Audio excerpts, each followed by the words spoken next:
Hello, and welcome to Five Things. I'm Dana Taylor. The idea for a national museum dedicated to showcasing the artistic, musical, literary, political, and other socio-economic contributions of Latino Americans was first discussed a quarter of a century ago. While the Smithsonian National Museum of the American Latino is still at least a decade away from getting its own home in Washington, D.C., it's already hit a snag. With a very diverse community of Latinos, conservative and liberal, having roots in Europe, Central America, South America, and Africa, who controls the future of Latino history? In recognition of Hispanic Heritage Month, we take a look inside the controversy ignited with a preview exhibit that opened more than a year ago.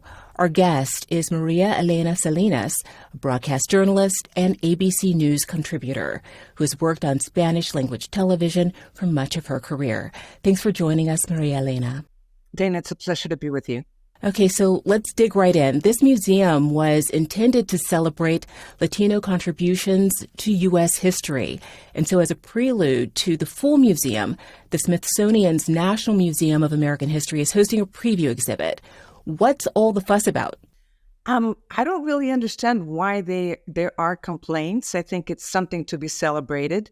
The Molina Gallery is not necessarily the Latino Museum. It can be considered a precursor to the Latino Museum, but it was not designed to be a small version of the Latino Museum. It's very small compared to what it will be.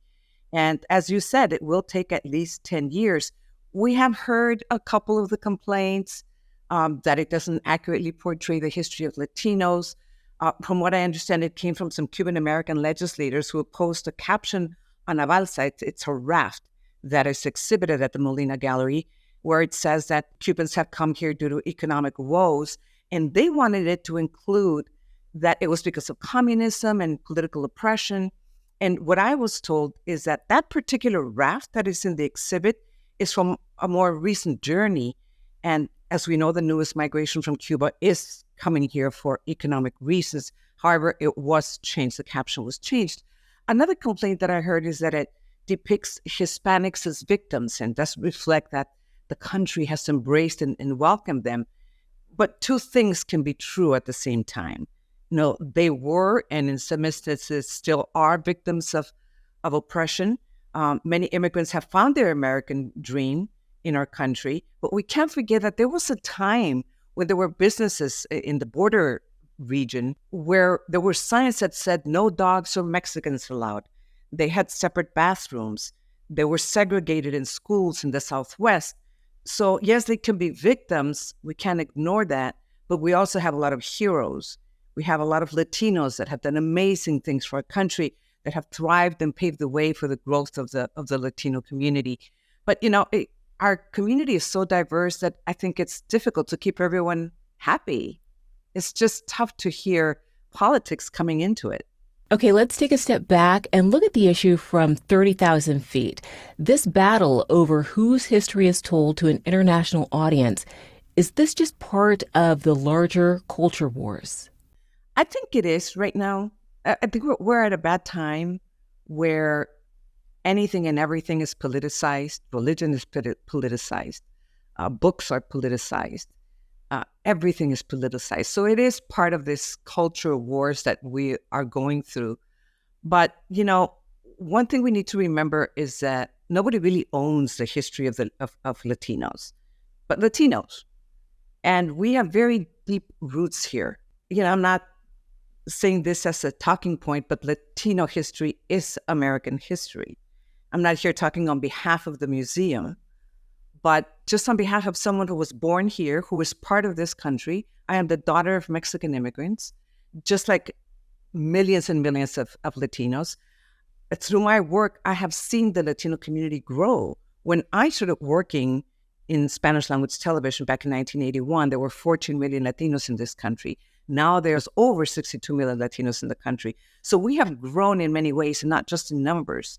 We've grown in so many ways. We've grown in influence. And you can't deny the roots that we have here. Maria Elena, why is this museum so important? What are the museum's ultimate goals, and how has it been received by visitors so far? We are such an important part of American history. And I'm going to repeat this because I think a lot of people don't realize that Spanish was spoken before English. In the 1500s, the Spaniards came to the U.S., almost 100 years before the Pilgrims came to the U.S. The only language that was spoken before Spanish was Native American languages, and there's a lot of different dialects when it comes to Native American languages. So you can't talk about the history of America, of the United States, without including the history of Latinos, the Spaniards, and also the Mexicans. We are the largest minority, but the second largest group after white Americans are Latino Americans. So we just continue to grow. And the growth is no longer because of immigration. The growth is now because of people who are born here. 80% of Latinos in this country are U.S. citizens. 60% of those are U.S. born. The rest are naturalized Americans. So it's important that, and this is something that has bothered me for a long time, that we are not perceived as a community as foreigners. We're not foreigners in our own country.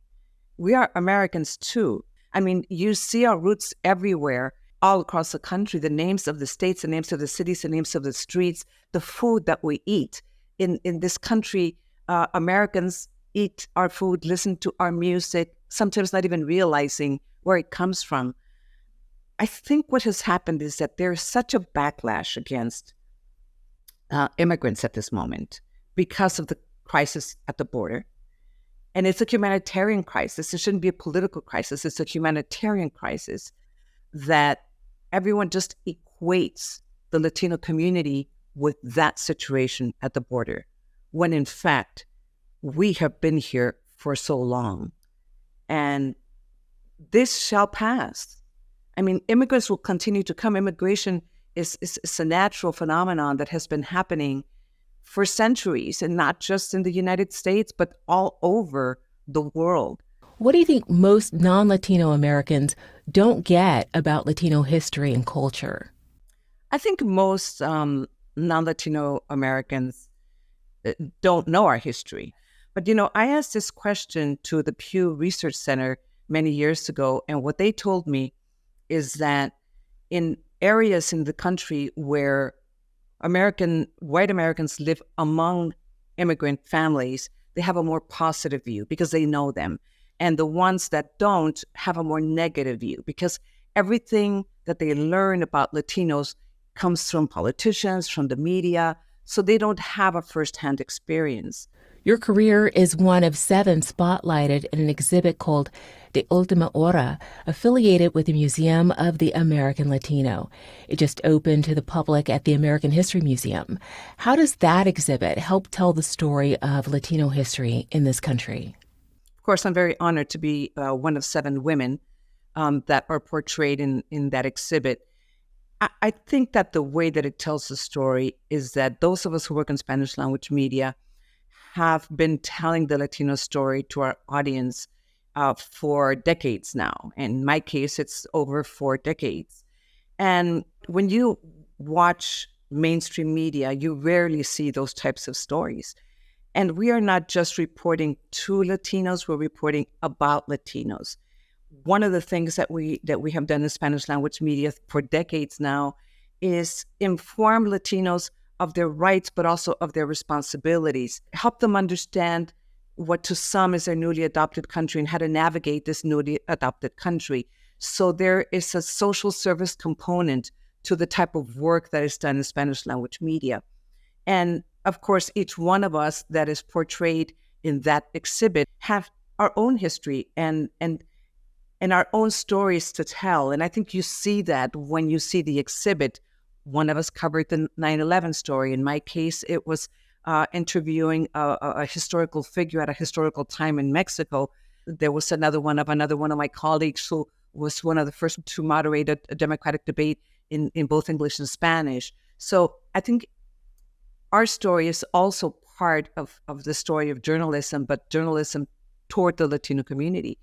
I think if mainstream media covers some of the stories we've covered, you wouldn't be asking the question of what is it that mainstream Americans don't understand about the Latino community, because they would know, because those are the types of stories that we cover.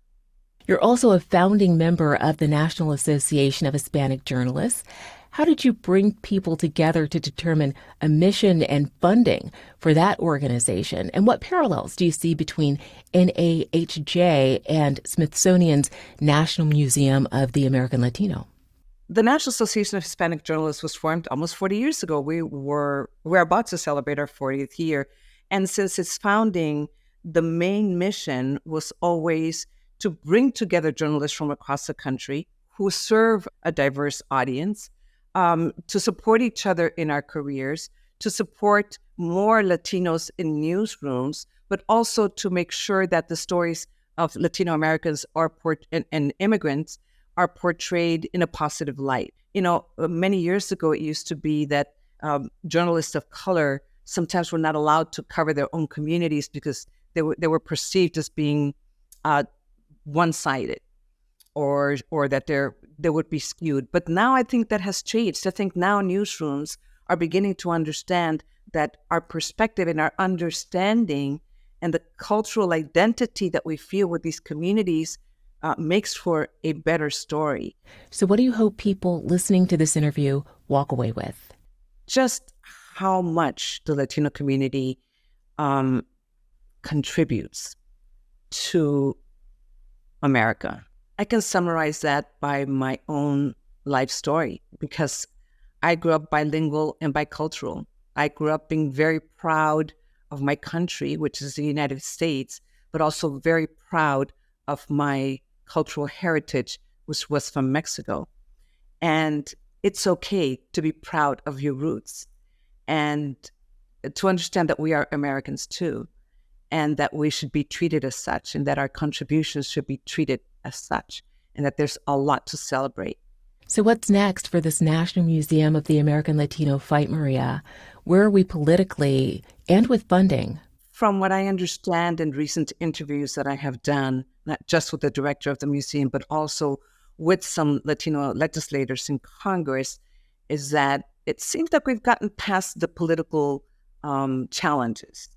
And now it's all about the money, right? The funding has been approved by Congress for both the Latino Museum and the Women's Museum. They were approved at the same time. And then the challenge will be for the museum to raise the same amount of money, and we have 10 years to raise it. And also one of the battles is to make sure that both the Women's Museum and the Latino Museum are located in a place that is symbolically important and significant to what we represent to this country, which is on the National Mall. That is probably a bigger challenge than the funds, because the funds have already been approved. The Women's Museum deserves to be on the National Mall. The Latino Museum deserves to be on the National Mall.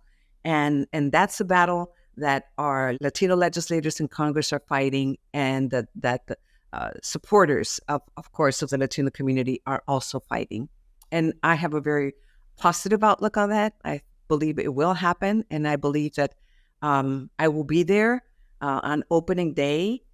I might need a cane. I'm not sure if I need to go, but I know that I will hear a mariachi as I walk in, and I will be received with a margarita. Maria Elena Salinas has an ABC News special out this month called Hispanic Heritage Month, Entre Nos, on the Smithsonian controversy. The special is now streaming on Hulu. Maria Elena, thanks for joining me. Thank you, Dana. It's a pleasure. Thanks for watching. I'm Dana Taylor. I'll see you next time.